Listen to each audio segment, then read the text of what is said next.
Good morning student. देखिए उस दिन हमने जब लास्ट लेक्चर पढ़ा था उसमें हमने आयनेशन एंथैल्पी के बारे में पढ़ा था। आयनेशन एंथैल्पी किसे कहते हैं? वायतम कक्षा से निकालने के लिए, वायतम कक्षा के इलेक्ट्रॉनों को निकालने के लिए जो ऊर्जा हमें चाहिए होती है उसे हम आयन एंथैल्पी कहते हैं। ठीक हो गया। आगे बढ़ते हैं। देखिए अब देखिए आयन एंथैल्पी निकालने के लिए क्योंकि कोई ना कोई ऊर्जा हमें हमेशा निकालनी पड़ेगी, ये बात आप लोग हमेशा ध्यान रखेंगे। कैसे? इसकी एनालॉजी ऐसे दी जाती है, मान लिया किसी के 3 बच्चे हैं और अगर उसके 4 बच्चे हो जाएं, ठीक है, अगर उससे कोई कहे कि वो बच्चा उसे दे दे तो वो नहीं देगा, ठीक, तो रेजिस्ट करेगा उसे। तो इसे हम क्या बोलते हैं? आयनेशन एंथैल्पी बोलते हैं। आयनेशन एंथैल्पी का जो ठीक उल्टा होता है बच्चों, उसको हम क्या बोलते हैं? आयनेशन एंथैल्पी का ठीक उल्टा, उसको हम बोलते हैं इलेक्ट्रॉन लब्धी एंथैल्पी। अब देखिए दोनों में अंतर क्या है। आयनेशन एंथैल्पी का मतलब वायतन कक्षा में से जितने इलेक्ट्रॉन निकालने के लिए जो ऊर्जा चाहिए होती है उसे हम आयनेशन एंथैल्पी बोलते हैं। इलेक्ट्रॉन गेन एंथैल्पी का मतलब क्या है कि एक हमारे पास पूरा पहले से एलिमेंट है, उसमें इलेक्ट्रॉन डालने के लिए जितनी हमें ऊर्जा चाहिए होगी उसको हम क्या बोलते हैं? इलेक्ट्रॉन लब्धी एंथैल्पी कहते हैं। बच्चों देखो दोनों में थोड़ा फ़र्क है।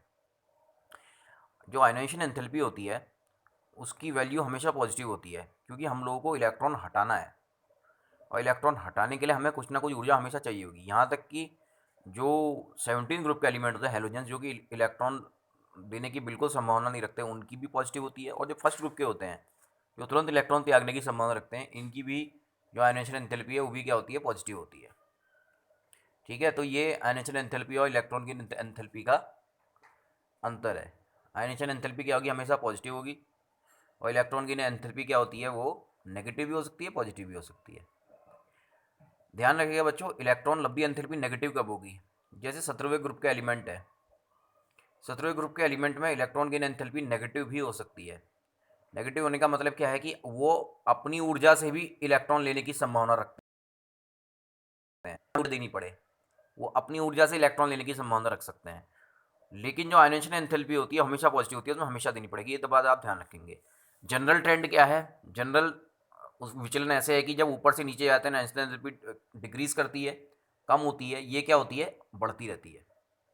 ठीक है, यानी ये इसकी वैल्यू अगर सामान्य टर्म में देखें तो बढ़तेगी। लेकिन अगर कोई नेगेटिव आयनेशन एंथैल्पी की बात करें, पहले से ही नेगेटिव लगा दे, जैसे 17 ग्रुप के एलिमेंट में होती है, इलेक्ट्रॉन की एंथैल्पी क्या होती है? इलेक्ट्रॉन लब्धी एंथैल्पी ऊपर से नीचे जाने में क्या होती है? कम नेगेटिव होती चली जाती है। तो इसको आप लोग जरा देखेंगे। तो हमने ये देखा था इलेक्ट्रॉन लब्धी एंथैल्पी। इसमें क्या होता है देखें आप, इलेक्ट्रॉन ऐड करने में जितनी ऊर्जा निकलती है उसको हम क्या बोलते हैं? इलेक्ट्रॉन लब्धी एंथैल्पी बोलते हैं। इसका ट्रेंड क्या होता है अभी भी हमने देख लिया। अब देखिए इसमें ट्रेंड देखिए, जैसा आप देख रहे होंगे हलीना ने की रफ से फरियाद पहला वाला है, तो इसमें क्या है? इलेक्ट्रॉन लब्धी एंथैल्पी क्या हो रही है? नीचे जाने पे क्या हो रही है? देखो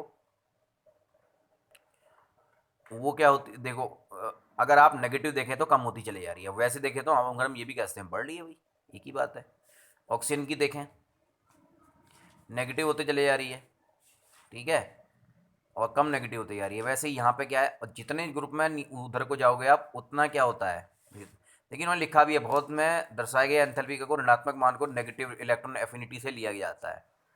ठीक है, परमाणु ग्रहण करने में जब ऊर्जा निरुक्त होती है तो इलेक्ट्रॉन बंधुता को ऋणात्मक दिखाया जाता है। ठीक है, यह जो है वैसे जो हमने हमारी परिपाटी है उसके विपरीत है। अगला देखिए, जैसे ही इलेक्ट्रॉन लब्धी एंथैल्पी होती है, इसी की एक बहन होती है विद्युत ऋणात्मकता। ध्यान रखना बच्चों, आयोनाइजेशन एंथैल्पी की तरह होती है विद्युत धनात्मकता, ये क्या होती है? विद्युत ऋणात्मकता। अभी एक बात है, विद्युत ऋणात्मकता मतलब कौन कितनी आसानी से इलेक्ट्रॉन ले सकता है। अब बच्चों एक बात ध्यान रखना, वो भी एक तरह से यही बताता है, इलेक्ट्रॉन लब्धी एंथैल्पी जिसकी नेगेटिव ज़्यादा होगी वो भी यही बताएगा कि कौन कितने आसानी से इलेक्ट्रॉन ले सकता है। लेकिन ध्यान रखना एक एक्सेप्शन है, फ्लोरीन की इलेक्ट्रॉन नेगेटिविटी तो सबसे ज़्यादा होती है, लेकिन इलेक्ट्रॉन लब्धी एंथैल्पी क्लोरीन की ज़्यादा होती है, क्योंकि क्लोरीन का जो साइज होता है, फ्लोरीन का साइज क्योंकि छोटा होता है इसलिए उसमें एक इलेक्ट्रॉन आने में मुश्किल होती है, इस वजह से ये एक्सेप्शन है और पेपर में बहुत ज़्यादा पूछा जाता है। अब है विद्युत ऋणात्मकता। विद्युत ऋणात्मकता मत का मतलब है कि कौन कितने आसानी से इलेक्ट्रॉन को लेना चाहता है। तो आप हमेशा ये देखेंगे कि इलेक्ट्रॉनों की आसानी से कौन लेना चाहेगा? जो जितना विद्युत ऋणात्मक होगा। तो आप देखें अगर कि ऊपर से नीचे जाने पर तो वो इलेक्ट्रॉन देने की संभावना रखता है, तो वो इलेक्ट्रॉन लेगा क्यों? तो विद्युत ऋणात्मकता ऊपर से नीचे आने में क्या होगी? कम होगी। ठीक है, यानी जो ऊपर वाले ग्रुप में जो ऊपर वाला नंबर होता है विद्युत ऋणात्मकता का ज़्यादा होता है, और पीरियड में ठीक इसका उल्टा होगा।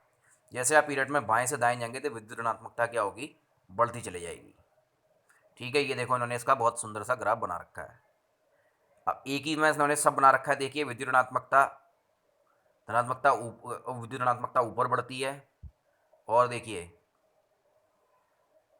विद्युत ऋणात्मकता यहाँ भी बढ़ती है, ऐसे बढ़ती है।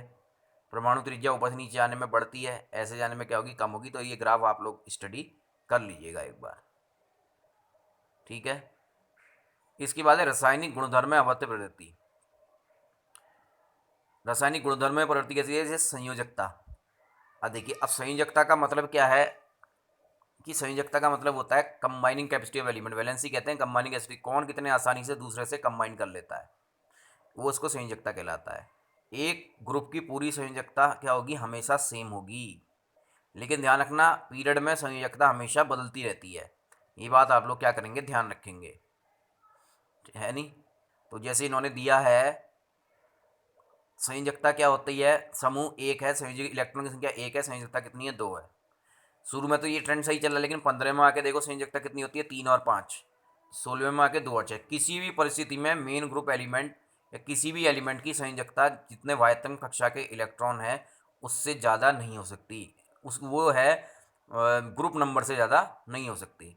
उसके बाद संयोजकता के आधार पर हमने अपनी जूनियर क्लासों में पढ़ा है, हम लोग वो कैसे निकालते हैं, फॉर्मूला कैसे बनाते हैं, वो लोग आप देख लेंगे। अगर किसी को बच्चे को कोई प्रॉब्लम है तो बताइए।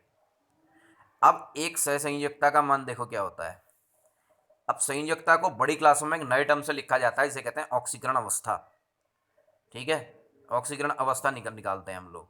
तो ये ऑक्सीकरण अवस्था निकालने का क्या टेक्निक है देख लेते हैं। जैसे जैसे ये AlCl है, तो आपसे किसी ने पूछा है कि इसकी ऑक्सीकरण अवस्था क्या है, ऑक्सीजन एल्युमिनियम की, तो आप कहेंगे भाई एल्युमिनियम की जो ऑक्सीकरण अवस्था है वो 3 है। वो कैसे निकालना बताऊंगा बाद में। अभी आप सही संयोजकता देख लीजिए। सही संयोजकता का मतलब जितने इलेक्ट्रॉन लगे हों, कितने हैं? 5 और 1 6 लगे हैं ना, 5 H2O और 1, तो इसकी सही संयोजकता कितनी है? 6 है। इस तरह आपको ये देखना होता है। ठीक, तो बस इस चैप्टर में हमने जितनी चीज़ें पढ़नी थी वो हमने चैप्टर पूरा कर लिया, और उम्मीद करता हूँ आपको समझ में आया होगा। जिसको नहीं आएगा वो पूछ सकता है। धन्यवाद बच्चों।